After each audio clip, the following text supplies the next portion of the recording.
Sumainyo ang Panginoon. At sumaiyo rin. Ang mabuting balita ng Panginoon ayon kay San Juan. Papuri sa iyo, Panginoon.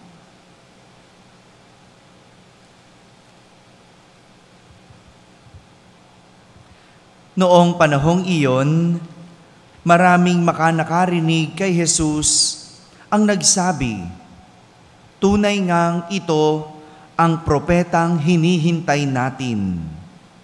Ito nga ang Mesiyas," sabi ng iba. Ngunit sumagot naman ang iba pa, "Maaari bang magmula sa Galilea ang Mesiyas? Hindi ba sinabi ng kasulatan na magmumula ang Mesiyas sa lipi ni David at sa Bethlehem na bayan ni David ipanganganak?" Magkakaiba ang palagay ng mga tao tungkol sa kanya. Ibig ng ilan, nadakpin siya, ngunit wala namang nangahas, humuli sa kanya. Ang mga kawal na bantay sa templo ay nagbalik sa mga punong saserdote at sa mga Pariseyo. "Bakit hindi ninyo siya dinala rito?" tanong nila sa mga bantay. Sumagot sila, "Wala pa pong nagsasalita ng ganyan gaya niya." "Kayo man ba'y nalinlang din?" tanong ng mga Pariseyo. "Meron bang pinuno o Pariseyong naniniwala sa kanya?" "Wala. Mga tao lamang na walang nalalaman sa kautusan ang naniniwala sa kanya." Mga sinumpa.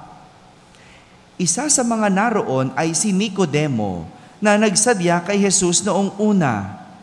Tinanong niya sila, "Labag sa ating kautusan na hatulan ang isang tao na di muna nililitis at inaalam kung ano ang kanyang ginawa? Hindi ba?" Sumagot sila, "Ikaw ba'y taga Galilea rin? Magsaliksik ka't makikita mo na walang propetang magmumula sa Galilea." At umuwi na ang bawat isa. Mga kapatid, ang mabuting balita ng Panginoon. Pinupuri ka namin, Panginoong Hesukristo. Magsiupo po ang lahat at makinig sa homilya.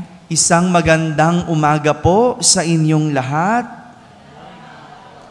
Pakibating katabi, magandang umaga.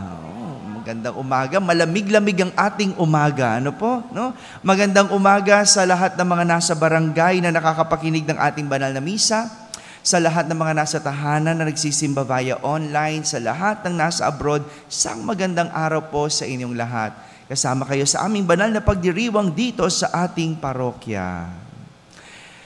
Isang pagpapatuloy ng kwento kahapon ang ating ebanghelyo sa araw na ito. Kwento kahapon, itutuloy natin ngayon. Kahapon, balik tanaw muna tayo. Ano ba nangyari kahapon? Bagamat nanganganib ang buhay ni Jesus, nanganganib si Jesus dahil pinagpaplanuhan na siyang patayin. Pinag-iisipan na siyang patayin ng mga Hudyo. Nakiisa pa din si Jesus sa pista ng tolda. Pagdiriwang noon ng pista, kahit na siya'y papatayin, pumunta pa din siya at nakiisa sa pista ng tolda. Sa pagdiriwang na yon, nangaral si Jesus sa templo. Nagsalita siya.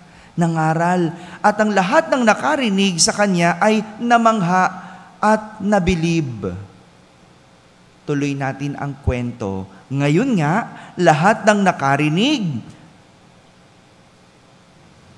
inisip na siya ay propeta. Siguro, wala silang narinig na ganun kagaling katulad ni Jesus. Wala silang narinig na ganung pangaral katulad ng kay Jesus. Kaya inisip nila, ito yata yung propeta. Pero, ang sabi naman ng iba, siya ang Mesiyas. Yun ang sabi nila, no? Siguro nga, no? Ganon, kakaiba ang mga pangaral ni Jesus, malayo sa ibang mga nangangaral sa templo, malayo sa mga pariseyo. Ngunit, marami din ang nagduda kay Jesus. Sapagkat ayon sa kautusan at ayon sa kasulatan, ang Mesiyas ay magmumula sa Bethlehem at magmumula sa lipi o lahi ni David. Ang alam ng tao, si Jesus ay taga Nazaret at siya ay mula sa pamilya ng isang karpintero. Yun ang alam ng mga tao. Pero ang hindi nila nalalaman, si Jesus ay sinilang sa Bethlehem at mula siya sa lahi o lipi ni David. Na yun ang sinasabi sa kasulatan. Hindi ba? Iyon ang hindi nila alam. Kasi ang alam lang nila, siya'y taga Nazaret. Ang alam lang, siya'y anak ni Jose, isang karpintero. Hindi makakaila na sa tagpong iyon, ang mga tao ay masasabi nating mapanghusga. Sabihin nyo nga po, mapanghusga. Sa Ingles, judgmental, no? Judgmental, no? Ganyan. Hindi ba ganyan ang ating karanasan sa mga taong mapanghusga? Kaya nga, 'di ba, alam nyo, naging palaro ito sa isang noontime show, hindi ba? No? Kasi ganyan tayo kagaling manghusga. No, siguro talaga walang taong hindi nang huhusga. No? Secret lang natin ito. Alam nyo ba, iniimbitahan ako doon. No? Ngayon, no? Naiya ako mahusgahan. No? Ayoko nga, mahuhusgahan lang ako. No? Diba? Alam ko na yan no? Sabi hindi yan pare. Pagka na ako, diba? Hindi yan pare. Alam naman ng tao, no? Magaling manghusga. No? Ganun Diba? Bakit?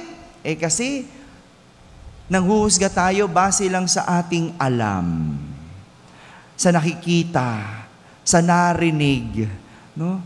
Kahit hindi naman natin totoong kilala. At ganyan din yung ating mga karanasan. Karanasan nung minsan tayong nahusgahan o karanasan din nung minsan tayong nanghusga. Hello, sa mga judgmental po dyan. Binabase natin yung pagkilala ayon sa pananalita, no? Ay walang breeding yan kasi ganyan magsalita, no? Ganyan, no? O inuuri natin ang tao base sa lugar na pinanggalingan. Taga Tondo yan, o taga Makati yan, o kaya nilalait natin o nalait tayo nang dahil sa pamilya natin. Hiwalay magulang niyan. Galing sa mahirap ang pamilya niyan. Ang dali nating humusga. Pero ang totoo, wala naman tayong basihan. At walang katotohanan ang ating nalalaman. Ito po ang imbitasyon sa atin ni Jesus sa araw na ito.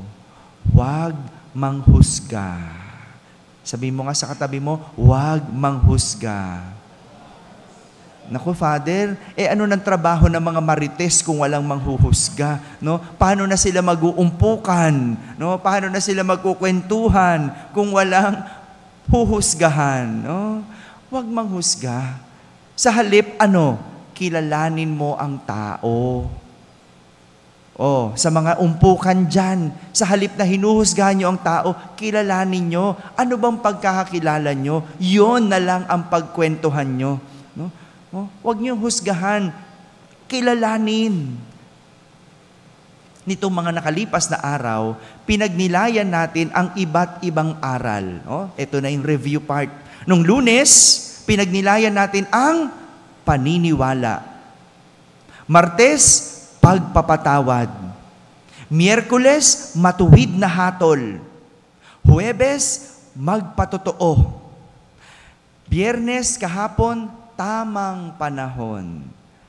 At ngayon, Sabado, humusga. Kung titignan natin, ang lahat ng mga aral na ito, lahat ito tumutukoy sa mangyayari kay Jesus ngayong mga mahal na araw. Lahat ng naniniwala sa Kanya, ano mangyayari? Unti-unting mawawala. Hindi siya patatawarin, kaya't siya'y papatayin. Sa halip na matuwid na hatol, anong nakuha ni Jesus? Baluktot ang naipataw na hatol sa Kanya. Ngunit sa lahat ng ito, siya ay nanatiling totoo. Kahit siya'y pinahihirapan, siya'y nanatiling totoo. At siya'y nagpatotoo. Pinatunayan niya ang kanyang pagiging anak ng Diyos sa tamang panahon. Kahit na ang iba, humusga sa Kanya. Itong mga aral nitong buong linggong to, lahat ito mangyayari sa mga mahal na araw. At ganyan ang nangyayari kapag ang tao mabilis humusga, nakakasira ng buhay. Hindi lang nakakasira ng pagkatao.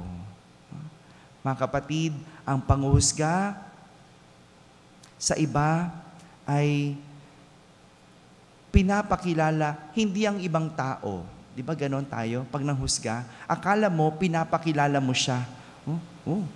Hiwalay pamilya niyan. Huwag kang lumapit yan. No? Mga magnanakaw yan. No? Huwag mong dikitan yan. No? Masama ugali niyan. No? Akala ng tao, kapag siya'y nanghuhusga, pinapakilala ang iba. Pero ang hindi niya alam, ang pinapakilala ay sarili niya.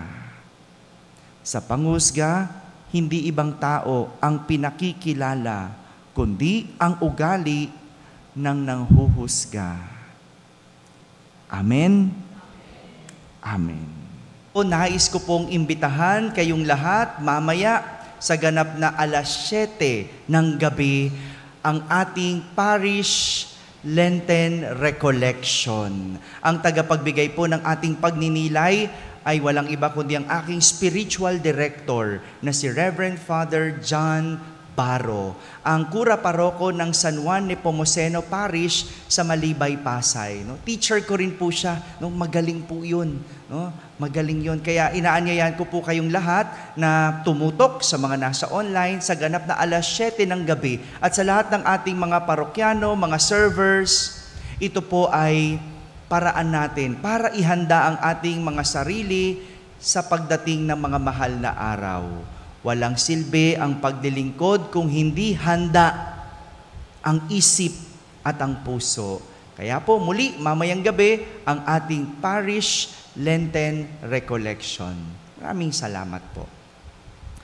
Sumainyo ang Panginoon. At sumaiyo rin. At pagpalain kayo ng makapangyarihang Diyos, Ama at Anak at Espiritu Santo. Amen. Tapos na po ang ating pagdiriwang, humayging taglay ang pag-ibig at kapayapaan ni Kristo. Salamat sa Diyos.